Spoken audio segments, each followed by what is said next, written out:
Okay, welcome back. Well, very much in the news continually is the Middle East, and in particular, as you know, the president's heading that way this week. And just earlier today, we find out the potential release of a U.S. hostage, the one and only there from Hamas. We'll be talking about that. So very timely for us to have back with us today Jonathan Feldstein. He's the president of the Genesis 123 Foundation, whose mission is to build bridges between Jews and Christians. He's the host of the Inspiration from Zion podcast and the author of the book entitled Israel, the Miracle.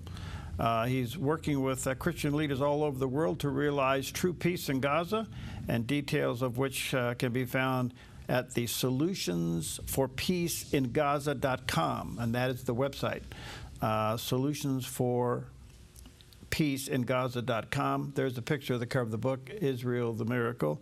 And he also has a website, genesis123.co. And there's a picture of that landing page. Jonathan, good to have you back. How are you, friend?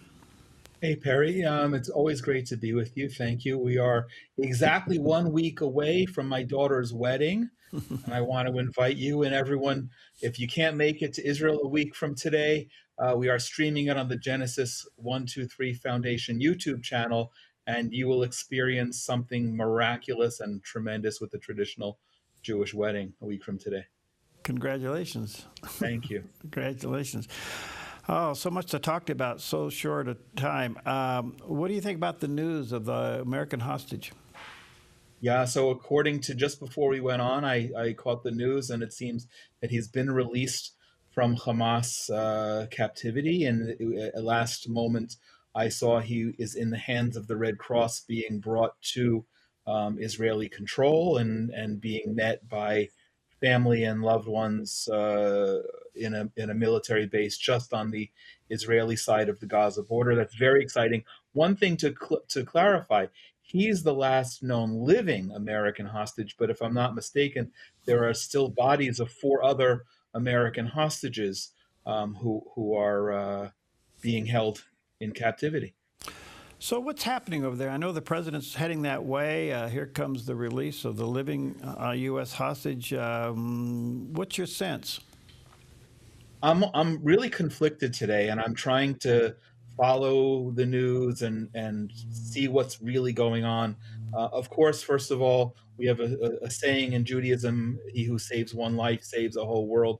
Thank God this young man has been released. There was no disgusting ceremony handing him over to the Red Cross, as they've done with all of the other cases. So that's wonderful. But now there are still 58 additional hostages and their families, and what will be, and how this deal was made, and what the implications of that are. And I'm reading even the fact that maybe there wasn't a ceremony handing him off inside of Gaza, but that this guy is going to be flown to Qatar to meet with the Emir of Qatar and President Trump.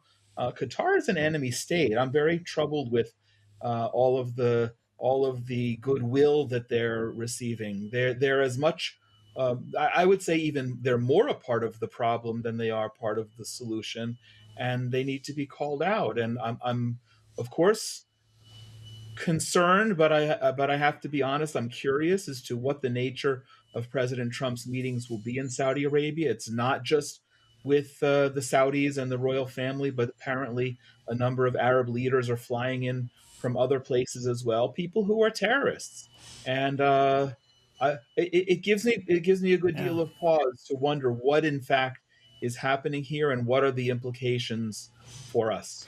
Yeah, I mean, they seem to be trying to sweeten the deal with a $400 million 747-8. That, I don't know how on earth. First of all, I would never get on an airplane myself that the Qataris are putting together for the president. That's got to be loaded with bugs, spying equipment that's just not safe. And to me, I wouldn't accept it. But a $400 million gift, it's not like giving him an antique olive oil lamp or a piece of art, or I don't know, George Washington's original acceptance speech when he became president first time. This is bribery, and the Qataris should not have that level of influence, not in providing a $400 million plane, and not even in terms of investment in the United States. That's a very scary potential developments. But again, I'm being very candid with you, as I always am, but I'm really trying to follow it and see, what's up President Trump's sleeve, what's really going to be happening, and what will be the outcome. And I'm hopeful, but I have to be very cautious. I guess my concern, I share with you the mixed feelings of all this, but my concern about him going to the Middle East, and not sure what all the agenda is and who he's going to meet with, but the bottom line is here, is this a postponement for Iran? Is this actually plays into Iran's hand for buying more time while he's over here, kicking some dust around a little bit? That's an excellent question, and you always have good ones. He's going to be several dozen miles at most across what they're calling now the Persian Gulf. My good friend Marzia Mirizadeh, who was born there and arrested and sentenced to death for converting to Christianity. So she's writing an article on that, whether the name of the Persian Gulf should be changed. All of the Arabian countries, except perhaps Qatar and Kuwait, are threatened by the Iranians. So certainly that has to be at the top of the agenda. And we know that the Saudis also want nuclear power to diversify, potentially to create a weapon down the road, which would be a catastrophe if we had a nuclear arms race here in this little part of the world. We're seeing the potential of how that could be horrific in Pakistan and India right now. But I don't know what's the president's agenda. I don't know if it's a kicking the can down the road with the Iranians, because Steve Witkoff apparently had negotiations just yesterday, and that seemed to be spun positively. I'm very opposed to negotiating with Iran. The only solution for Iran, for the Islamic regime, is capitulation, is a complete defeat, and not just for the U.S., for Israel, where I am, and for the world, but for 85 million Iranian people. So I'm very concerned about where that will go. I was just I'll share this. I was just the keynote speaker at the Maryland National Day of Prayer about a week and a half ago. And we were talking about this while driving from event to event. And my host said to me, he believes that President Trump is using the 60-day period for these negotiations to put ordinance in place so that when it's necessary, the U.S. can strike the Iranians appropriately. And I hope that that is the case. I'm not a warmonger, but I know that this is not a can that can be kicked down the road anymore. Okay, so both President Trump and Netanyahu said that Iran can't have a nuke. The way they're going about it does show a little daylight between the relationship, and Ambassador Huckabee had to say to the Israelis, hold on here, the president loves you, which tells me that Israel's having a hard time tolerating this postponement. Yes, but also the problem is that the Iranians have never proven in 46 years since they initiated the first global hostage crisis, when they took, if I remember correctly, 54 American hostages for 444 days, which seems like little league compared to what we're dealing with still here right now. The Iranians have proven one thing: they can never be trusted in a deal. So while everyone is saying the same thing, that the Iranians can never have a nuclear weapon, and Witkoff, I don't recall with whom he was interviewed, saying that it requires a full dismantling or destruction of all of the equipment that the Iranians have. It was also revealed this week, if I'm not mistaken, through the through the Wall Street Journal, that there's another secret Iranian nuclear facility that's been operating for 10 years, over 2,500 square miles. So this is, I think it's square miles, forgive me if I'm wrong, but 2,500 acres, 2,500 miles, whatever the point is that, it's like being here in Israel. The deeper you dig, you're going to find more artifacts, and you're going to find more artifacts from longer ago. But I believe that the deeper you dig in in Iran, the more nuclear weapon facilities you're going to find, and they simply just can't be trusted. That's why I really believe that the regime has to be eliminated, not just their hardware for the nukes. Back to one other point you made earlier, is this a delay so that the president can better equip the region? Uh, One of the stories that we've heard here is that not only could it be a delay to better equip the region, but to prepare for domestic outbreaks in the United States. In other words, notifying our National Guard and maybe even all the way down to a local sheriff, be ready. What do you think? Could be, and if that's the case, and that's why I will remain cautiously optimistic, but with emphasis on the caution right now, is that we do need to be prepared. Gas prices are going to go up. It's a long time since you and I had to wait on gas lines in America, but and maybe the president is going to make sure that the Saudis and the Emiratis and all the others who can continue to pump oil to make gas will continue that, and there won't be an interruption, and there won't be a double or tripling of gas prices, and that'll hurt all of us.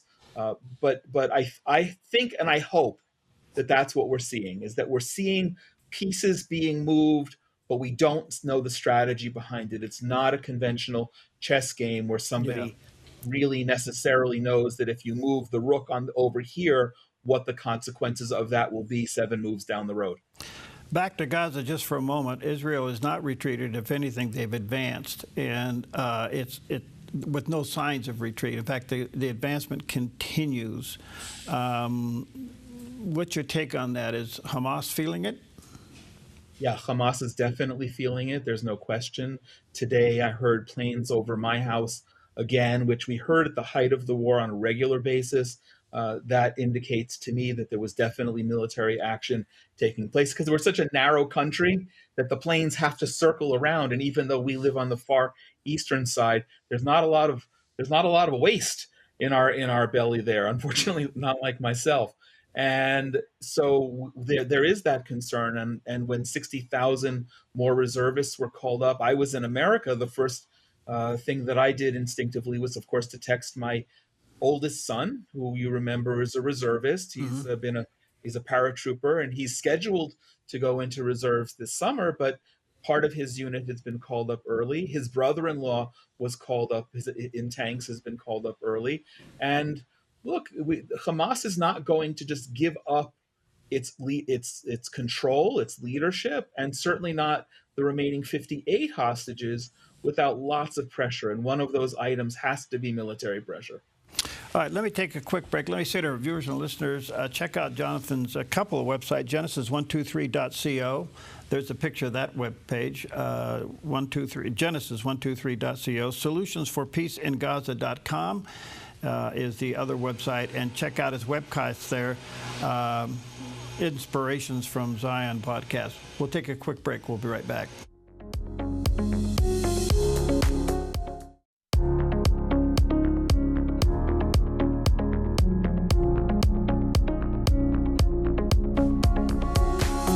Okay, welcome back, and so honored to have back with us today live. We have Jonathan Feldstein. He's the president of the Genesis 123 Foundation, and you can also check out that website, genesis123.co. There's a picture of that landing page, and he also has solutionsforpeaceingaza.com, and his heart and mission is to build bridges between Jews and Christians, and he does a wonderful job with that. Jonathan, if you'll permit me to ask you a personal question, how are you wrestling in your mind and in your heart where it looks like Israel's slowly winning in Gaza but losing on the American campus? Oh, the American campuses are a horrible front, and it's true. And it's not just the campus; it's how that impacts for the future. There's a lot more to win in Gaza, and that goes to the solutionforpeaceingaza.com website. Is that it's not just a military defeat, but we have to pray for and actually physically work to change the minds and hearts of 2.3 million Gazans who are nurtured on Islamic jihad. As far as the American campuses, well, actually, this goes to a degree, Perry, back to the earlier issue in terms of Qatar. They've been funding so much of this anti-Israel, anti-Semitic activity, not just in recent year and a half, but over the past few decades. And I fear for America. I truly do. I'm a tremendously proud American. This most recent trip that I just came back from a few days ago, I got to spend time with Jewish and Christian leaders in Washington lobbying members of Congress and in the halls of Congress, seeing these pro-Hamas demonstrators really being very aggressive and gross. And so, unfortunately, I'm not surprised, but I'm very dismayed because it means when the next Perry Atkinson is doing a program like Focus Today in 30 or 40 years, we're going to be up against such virulent enemies that are really um, much more entrenched than they are today throughout American society. I wish I had the silver bullet. That's my issue. I'm very concerned about it. I'm concerned for America because I do believe in the notion, in the promise of Genesis 12:3, that God will bless those who bless Israel. And I see some of that unraveling considerably in America.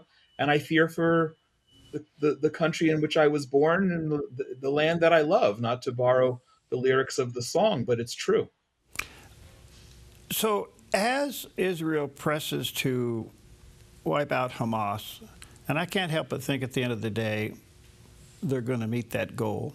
I mean, they got Iran to deal with, but at the end of the day, Hamas cannot exist in Gaza anymore. That does open the door for a generational change with Gazans. Do you think it'll happen? It'll only happen, and this is maybe using the metaphor silver bullet. This has to be the silver bullet. We have to change their hearts. In Exodus, God changed Pharaoh's heart multiple times from good when he said, "Okay, we'll let the Jews leave," to bad. Then he hardened his heart. God God can do everything, and it's through God that we need the 2.3 million Gazans' hearts changed. And that's why our program, Solution for Peace in Gaza, is about bringing Christians who can bring that change to Gaza, to influence love, a God of love, to influence that Israel is not a cornerstone of the problems of their lives, especially this week as they're going to commemorate what they call the Nakba, the catastrophe, not of the mistakes that they've made over these past almost 8 decades, but the mistake they claim of Israel's very existence. So unless and until they receive the fact that Israel is a cornerstone for their future, and they need to live peacefully alongside with us. Honestly, I'm not very hopeful at all that in 13 years, when my oldest grandson joins the army, that he won't encounter exactly the same jihadi peers that my son-in-law and my sons, both of them, have encountered and are encountering. And there are a lot of things that keep me up at night biologically as a 60-year-old man. This is one that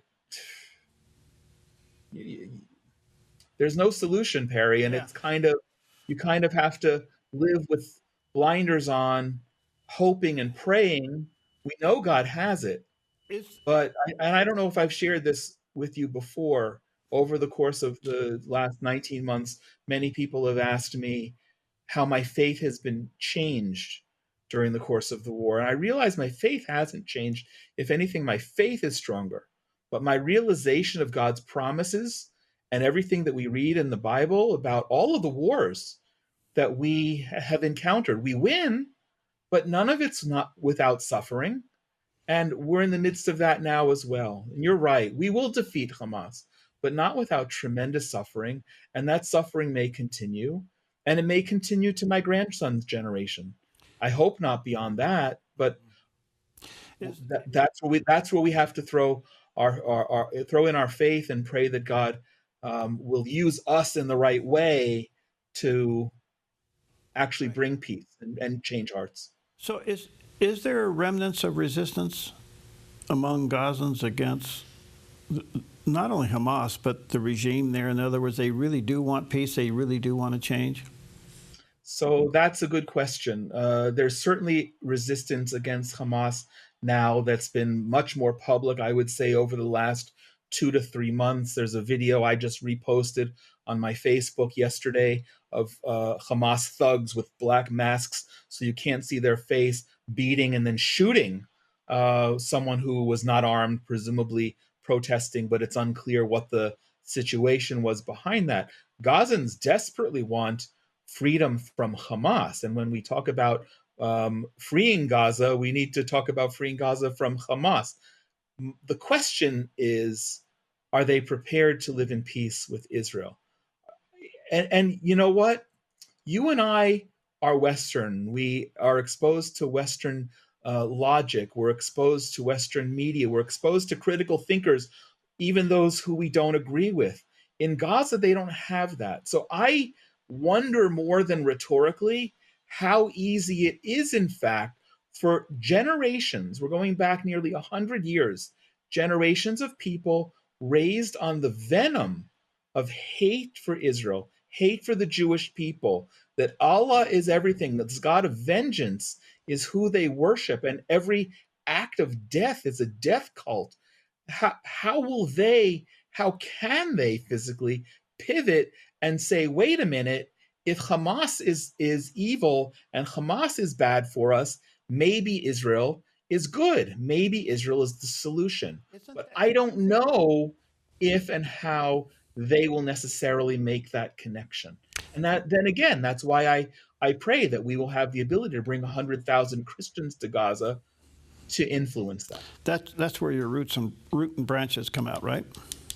No, the root and branch program is where we're harvesting olives, and people should definitely come. That's a remarkable program along the Gaza border. We're not going into Gaza per se, but when we harvested these olives this past November, oh my goodness, Perry, it was one of the most remarkable things. And we have a recruitment meeting by Zoom at the end of the month, and we're getting tremendous, tremendous interest again. Yeah, that's a building bridges between Jews and Christians Right. with the prayer that the olive, there are many metaphors relating to the olive and the olive tree biblically, that this will go forward and actually be a part of the peace that we yearn for. I truly understand, Jonathan, your point of generational venom of hate. I get that. Okay. I also get the transforming power of God. And the silver bullet is, if that door is open, sometimes we can't do what God does. We're just a vehicle to deliver the story, so to speak.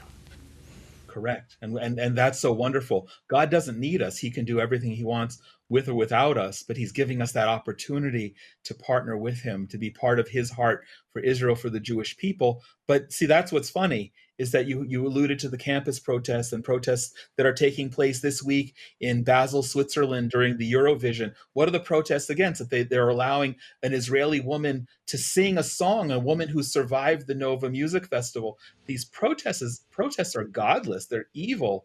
And God can do it all, but he's giving us, in all of these poignant questions you're asking, he's giving us the mandate to put action behind our faith. Wonderful. One quick question before I let you go. It appears that some kind of action against Iran is inevitable. Does all of the citizens of Israel sense that? I can't speak on behalf of 10 million of us, but I believe that. Again, and I said it before, I'm not a warmonger, but I know that no longer can we live in a world where we kick the can down the road. And they're so close to being able to achieve a nuclear weapon. And if they have it, they'll use it. They'll use it first against us. They will use a nuclear umbrella to threaten and extort the rest of the world for the end, until the end of times. Yeah. And that can't be allowed to happen. So I'm for a very bold military action, whatever is taken, to eliminate every remnant of whatever their nuclear program is, and whatever it takes to give the Iranian people the opportunity to take their country back. Got to go, Frank. Good to see you. Check out his website, genesis123.co or solutionsforpeaceingaza.com. And get the book, Israel the Miracle. There's a picture of the cover of the book. By the way, it's a beautiful book. Thank you, Jonathan. God bless you, friend. And congratulations, Dad. It's exciting. Okay, see you later. God bless. Thank you.